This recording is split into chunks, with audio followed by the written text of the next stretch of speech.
Good morning, everyone, and happy Tuesday. Come on in for Tuesday Tips Cut the Gibberish. Thank you for joining me. If you are joining live, say hello and let me know where you're coming in from. I would love to hear that. And how was your weekend? Or last week for that matter? I was kind of off the grid last week on vacation, but I would love to hear what you had going on as well. So share that in the comments with me. Last week we went on my daughter's graduation cruise and had a lot of fun, did a lot of things, seen a lot of things we had never done before. So it was a great way to unplug. We definitely unplugged. No Wi-Fi, no access to internet, social media, any of those things. So we were just all there, present, enjoying the cruise, the islands, everything it had to offer, all the things. So it was fun, exhausting, overwhelming at times. It can be all kind of different things, especially if you've never been on one before, and none of us had ever been on a cruise before. But for the most part, it was lots of fun. We did a lot of new adventures for sure. So say hello. Let me know you're here. Let me know where you're coming in from in the comments. Today we are talking about video meetings. Do you use video meetings? This may seem like a silly question in today's world, but there's still a few that don't use video meetings, and even more that aren't taking advantage of it like they could be. Video conferences are one of my most favorite online tools. Um, in today's world, we've moved from local economy to a global economy, so to speak, and the internet has really changed the game. And it's pretty exciting when you think of what you can really do, right? Especially in my business, I have a virtual type of business, so video meetings are very important in my business because Tiger Eye Solution can work with anyone globally because we do work virtually and we have access to video meetings to where we can actually talk to clients or customers or people in my network, etc.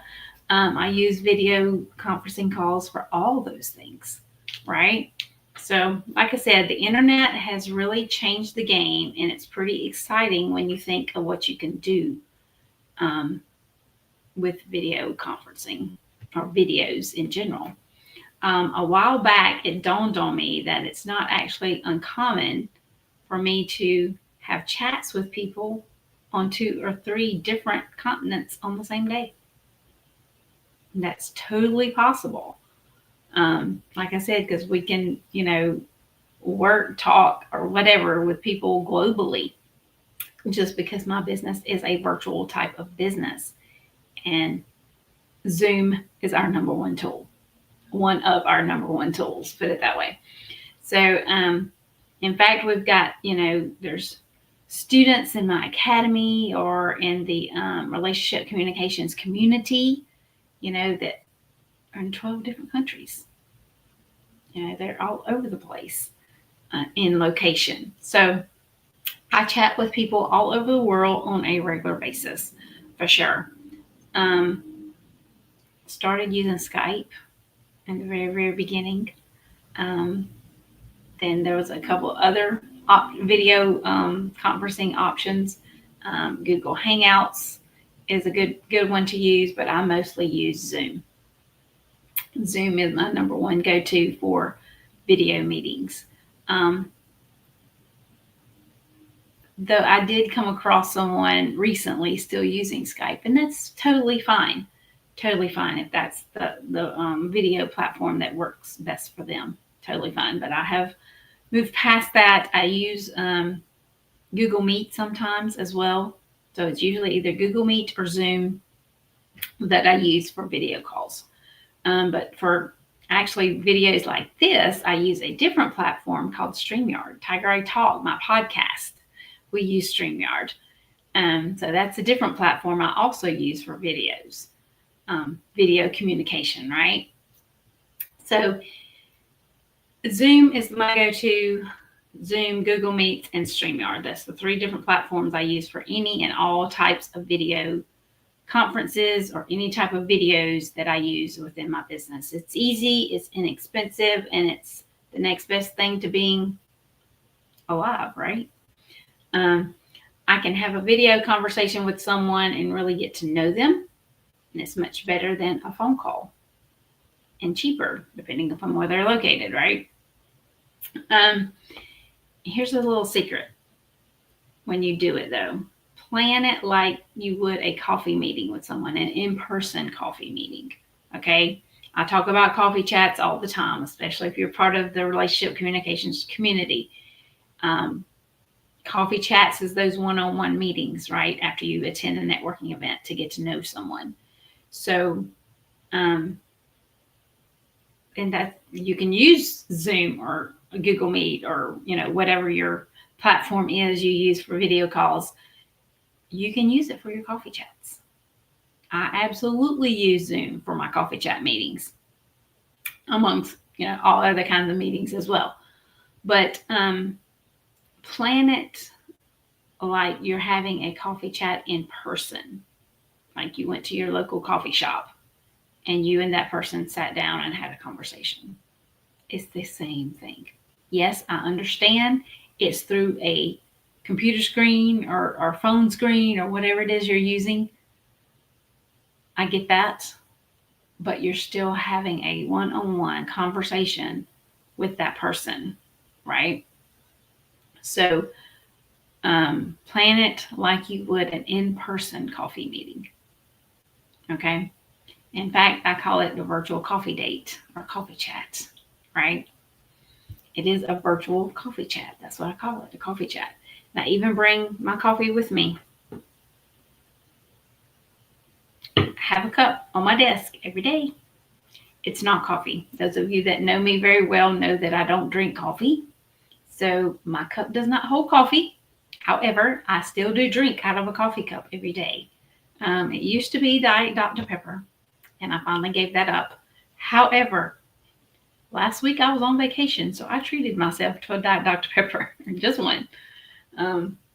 It was kind of surreal, but I did have one Diet Dr. Pepper while I was on vacation, and that's okay because I was on vacation, right? But on the norm, in my coffee cup now every day, I have orange soda. I have 1 cup of orange soda every day. So that's what I come to my office with in my coffee cup. Have different coffee mugs I like to use. So virtual coffee chats. Invite them to come to the call and bring their coffee with them because, most people are coffee drinkers. And I get that, and that's perfectly fine. I'm just not. I prefer not to drink coffee. I don't like it. Actually, my husband doesn't either, so we don't even have coffee in the house. But that's okay. I understand there's lots and lots of people out there that do enjoy coffee, and that's perfectly fine. Bring your coffee with you to the coffee chat meeting, okay? And we can sip our drinks. You sip coffee, I'll sip my orange soda while we talk, right? Make it about really connecting with that person. Video on, you're smiling. Don't try to multitask and answer emails or something while you're talking to that person. Please don't do that. That is a giant, giant red flag to that other person if they sense that you're multitasking and trying to, if you're talking about something with them and you need to share your screen or something of that nature, that's different. But if you're having a one-on-one coffee chat with a person you just met, don't multitask. Do not do that. Simply focus and be present in the conversation that you're having with that person. Okay. So again, video on, wear a smile for sure, and don't try to multitask while you're having that conversation with that person. Okay. This should be expected, but I can't believe, how many times I meet people that are just not there while they're talking on Zoom. And I can sense it when they're multitasking or their focus is on something else. besides the conversation that we're trying to have. Now, it don't happen often. Don't get me wrong. Most people I have coffee chats with are giving their full attention to the conversation. But there have been some, and I can detect it right on the spot, right when the conversation starts, if they're all in, I guess, in that conversation, so to speak, or if they're talking to me and doing something else, if they're multitasking. So what you do when you do those things, if you're, face to face with that person, treat your virtual meetings the same. If you were in your local coffee shop having a conversation with that person, would you be able to multitask? Yes and no. Because normally you're going to have your phone with you, right? And a lot of people during an in-person conversation will be doing something on their phone while they're having that conversation. Don't do that. Do not do that. If you're in having an in-person conversation with somebody, give them your attention, and focus on the conversation at hand, whatever it is you're talking about. Respect. It's all about respect. They're giving you their respect and talking with you. You need to do the same in return. Give them your respect and be all in the conversation. I mean, the conversation could be short and sweet, especially if it's in person, or if it's at a coffee shop and you're actually sitting down having coffee or your drink of choice, whatever that may be. If I go to an in-person coffee chat at my local coffee shop, I usually get hot chocolate or some kind of fruity drink or something. Starbucks is usually my go-to coffee shop because there's one right down the street from my house. And in the winter, yes, it'll be hot chocolate for sure. But right now, summertime, it would be hot chocolate. It's too hot for that. It would be something else. One of their strawberry drinks or something. I would find a different drink because I don't drink coffee. Or the mochas or all the other type of drinks that Starbucks has. Not my daughter loves those, but I do not. Anyway, you pick your drink of choice, okay? And you sit down in person in the coffee chat and you give them your full attention in the conversation, because they're going to know, they're going to be able to tell when your attention has went somewhere else. Ask good questions during the conversation. And if you need to prepare questions beforehand, do that. Absolutely do that. So that you'll have your questions ready during the conversation, okay?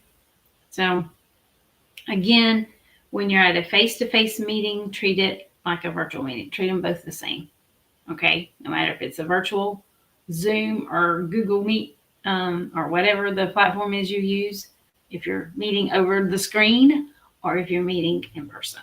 Treat them both the same and give them both your full attention. I may be preaching to the choir here, but, I think we all need reminders of the obvious form time to time. And I even forget simple things like that and need a reminder sometimes. So I hope this information was helpful for you, especially since we all do coffee chat type of meetings on a regular basis, or at least you should be doing them on a regular basis. I know I do. I attend networking events often. I have one later this week. I've kind of missed networking. Being on vacation, I hadn't networked in a while. So I'm looking forward to a networking meeting later this week and meeting new people. So I hope this was helpful. If you have any questions about anything I shared today, please do reach out. I do want to invite you to the Relationship Communications Networking Mixer. Our next meeting will be July 29th at 2 p.m. in the afternoon. That's Eastern Time. If you're not a part of Relationship Communications, I invite you to head over to Facebook. It is a free Facebook group to be a part of, and join us there. All kind of information, tidbits, and all the things are shared in that group. You can find more information on this event as well. The link to this event will be in there, or actually the sign up link. You do have to sign up. It is a free event to attend, but you still need to sign up to actually get the Zoom link to attend the meeting. Also want to invite you to our next 3-day networking method launchpad that will be starting September the 10th. September 10th, 15th, and 17th is our 3-day event. It's all about networking. You'll learn a lot of tips, tricks, etc. around networking during this 3-day event. So I do invite you to sign up for that as well. And it will be starting in September. Hope everyone has a great day and great rest of your week. And join me on Friday. We will be having our weekly live on Friday at 10 a.m. Eastern. I'll see you again soon.